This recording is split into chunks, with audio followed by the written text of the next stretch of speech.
में आने वाले दिनों में महानगर पालिकाओं के चुनाव होने हैं और इस चुनाव को लेकर राज ठाकरे और उद्धव ठाकरे ने अपने गठबंधन का ऐलान कर दिया है, जिसके बाद अब इस महानगर पालिका के चुनाव काफी ज्यादा रोमांचक हो चुके हैं। मराठी अस्मिता, मराठी भाषा और मराठी भूमिपुत्रों के मुद्दे पर राज ठाकरे और उद्धव ठाकरे फ्रंट फुट पर आ चुके हैं, जिसके बाद भारतीय जनता पार्टी का मुंबई पर कब्जा करना मुश्किल होता जा रहा है। और अब इसी मुश्किल का हल निकालने के लिए भारतीय जनता पार्टी ने हिंदुत्व का कार्ड खेलने की शुरुआत कर दी है और इस हिंदुत्व कार्ड के जरिए भारतीय जनता पार्टी कुछ हिंदुत्व के चेहरे को इस मैदान में उतारने वाले हैं। मुंबई के मैदान में भारतीय जनता पार्टी कौन कौन से हिंदुत्व के चेहरे को मैदान में उतार सकते हैं, उसकी जानकारी आपको इस वीडियो में देंगे। नमस्कार, आप देख रहे हैं लोकमत हिंदी। मेरा नाम है सोन कनौजिया। आपको बता दें कि मुंबई और महाराष्ट्र के 29 महानगर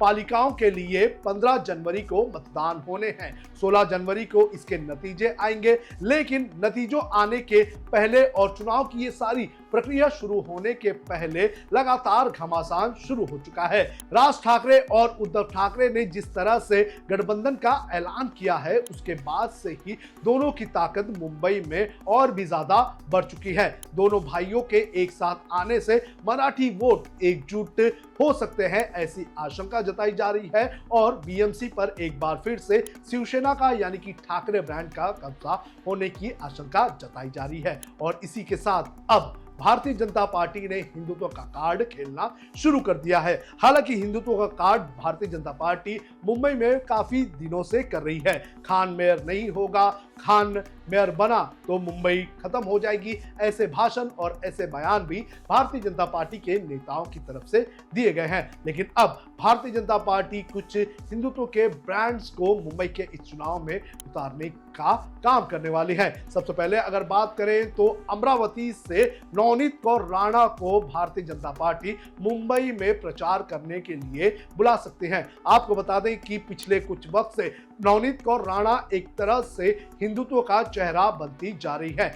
आपको बता दें कि 2019 में मस्जिदों पर लगने वाले लाउडस्पीकर का मुद्दा नवनीत कौर राणा ने उठाया था और इसके खिलाफ रैली करते हुए उन्होंने फैसला लिया था कि वो उद्धव ठाकरे के घर मातोश्री के सामने हनुमान चालीसा का पाठ करेंगे, जिसके बाद उन्हें और उनके पति को पुलिस ने गिरफ्तार कर लिया था और लगभग 1 महीने तक उन्हें जेल में भी रखा गया था। लेकिन उसके बाद से ही नवनीत कौर राणा जो है वो लगातार हिंदुत्व को लेकर बयान देती रही है। हाल ही में आपको बता दें कि जिस तरह से पश्चिम बंगाल में जो मस्जिद का मुद्दा उठा था, एक बाबरी मस्जिद जैसी मस्जिद बनाने की बात टीएमसी के सस्पेंडेड विधायक ने की थी, उसके बाद नवनीत कौर राणा ने यह कहा था कि अगर कोई ऐसी मस्जिद की नींव रखी जाएगी तो उसे तोड़ने के लिए वो खुद आएगी। और जिस तरह से अब भारतीय जनता पार्टी हिंदुत्व की राजनीति एक बार फिर से बीएमसी में कर रही है, उसको देखकर ये अंदाजा लगाया जा रहा है कि नवनीत कौर राणा को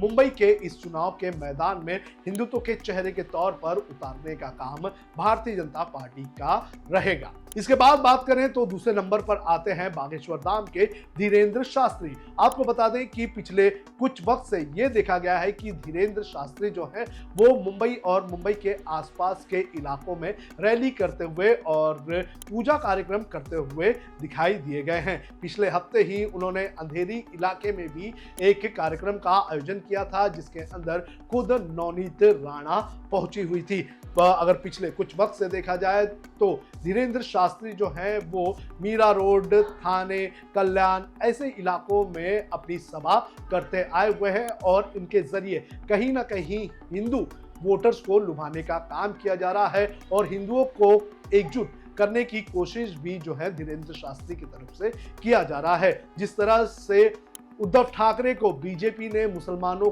का हितैषी बताया था, उसको और भी कहीं ना कहीं बल देने के लिए धीरेन्द्र शास्त्री को मैदान में उतारने का काम भारतीय जनता पार्टी इस चुनाव में कर सकती है।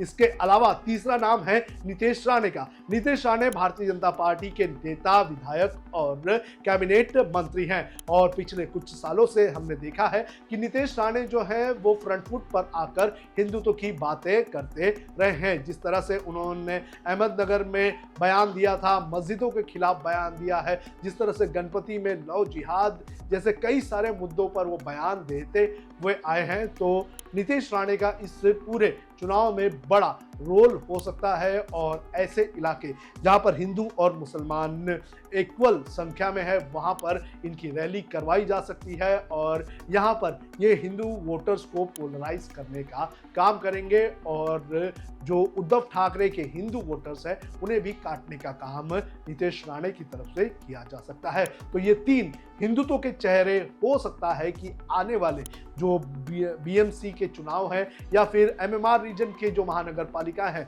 उनके चुनाव है, वहां पर बीजेपी उतार सकती है और हिंदुत्व के मुद्दे पर भारतीय जनता पार्टी जो है वो चुनाव जीतने का काम कर सकती है। आपको बता दें कि मराठी अस्मिता और मराठी भाषा के मुद्दों पर और भूमिपुत्रों के मुद्दों पर राज ठाकरे और उद्धव ठाकरे ने बढ़त बनाई हुई है।